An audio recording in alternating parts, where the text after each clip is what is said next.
The greatest gift in facilitating AR that has come into my life is the fact that I have been able to very gently, at my own pace, discover and define in real time what my power is. I grew up living in a world where role models that looked like me, that have my shared experience, were few and far between. So for a very long time, I thought I had to mimic everyone else's version of being in their power, not knowing that was pretty much the same thing as going into a clothing store and buying the wrong size clothing. It always felt uncomfortable, it always felt inauthentic, and that was very difficult for me for a long time, especially when I first started to learn about AR facilitating. I saw myself performing a version of me that felt so icky. But the beauty of AR is that you can discover yourself in a gentle, safe, and even playful way. So when I get to facilitate in authentic relating spaces, I get to experiment with my vulnerability, I get to model my flavor of imperfection, and have that be witnessed by other folks. And in that witnessing and in that holding, me holding the group and also the group holding me, there's some alchemical magic that comes out of that. So I've been able to slowly carve out my version of power, my version of what it means to be in my body, be vulnerable and reveal. And doing all of that creates deeper connection with the folks that I am leading. It creates deep connection with the folks that I have the privilege of interacting with in AR spaces. So the greatest gift that facilitating AR that I've been able to reach so far is I know what my power feels like in my body, empowerment in my body.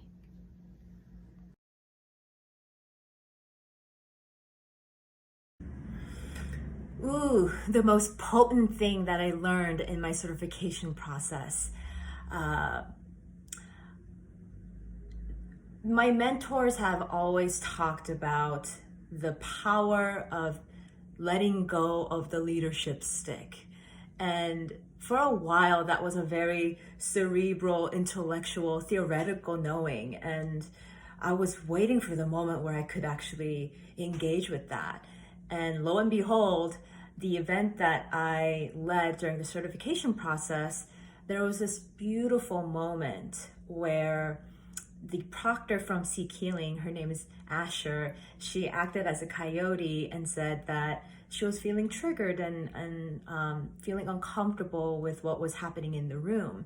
And so one of my growing parts of my facilitation skills is that I'm a caretaker, and I want to help people feel better immediately, because then that means I get to feel better. So as I was moving towards that energy, there was a gentleman who was a participant in the event that said, "Hey, actually, I think it's gonna be okay if we just let us sit with this discomfort or whatever, this new energy in this space, and just sit with it." And that was the moment. That was the moment where I let the group do its magic. I let go of my leadership stick and let the group do its own thing. And that became a beautiful opportunity for the folks to feel into their bodies, recognize what was happening in their nervous system. And I saw all the participants show love and care for Asher's moment of being triggered. And I just had to get out of the way and let them do that group magic. And for such a long time, that seemed like a very theoretical concept, and frankly a difficult one, because I want to hold on to this power because, you know, I'm the leader, I'm the facilitator, so I have to be in control of it all. So how do you let go of that? You know, your ego has such a way of holding on to you and tricking you into thinking that you can never let go. But that moment of surrender and just getting out of the group's magic's way actually brought so much more compassion and connection and care into the space that frankly I couldn't have had forced. And I still to this day think about that guy, think about the gentleman who offered to the whole group this moment of humbling and this moment of, you know what, let's just all hold this together and see what unfolds. So that was the most emblematic experience I had during the certification process.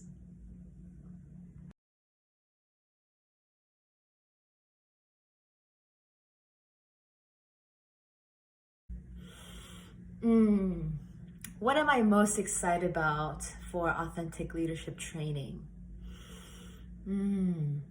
Well, I'm gonna be in this magical place where I'll be surrounded by other folks who have chosen to be brave, who have chosen to be humbled, who have chosen to bring their authentic selves and learn mindfully and deepen their relationship to themselves so that they can be in deeper connection with the people that they lead. So being around that commitment, being around that dedication, being around that bravery, that alchemical swirling soup is gonna be enlivening, it's going to be challenging, maybe even confronting. And it'll be just this explosion of learning opportunity and also deepening connection with people in real life. And you know, it's one thing to lead folks and meet people online, but it's a whole nother thing to be able to share actual, you know, space energy and smell and touch and I anticipate my full senses being lit up. So the fact that I have the honor and privilege to lead with Sarah, Jennifer, and Shanti and hold space for folks to learn and deepen their practices, I mean, that just, I mean, you can see it on my face. Like it's such an honor, and I can't wait to see what unfolds. And it's gonna be playful. It's gonna be so connecting, and I can't wait to be in Austin. And for the folks who are considering joining authentic leadership training, if there's any hesitation, ask yourself, what can I do today that is playing on my edge? What is something today that I can do to challenge myself? It's authentic leadership training in Austin. It'll be playful, it'll be challenging, it'll be deeply connecting, and you will discover parts of yourself that you aren't going to be able to do otherwise in terms of what are my superpowers as a facilitator? Where can I grow deeper into my skill set as a facilitator? So there's no lose by signing up. You will get what you need to get out of your experience. And I imagine that's going to be something really magical and life-changing.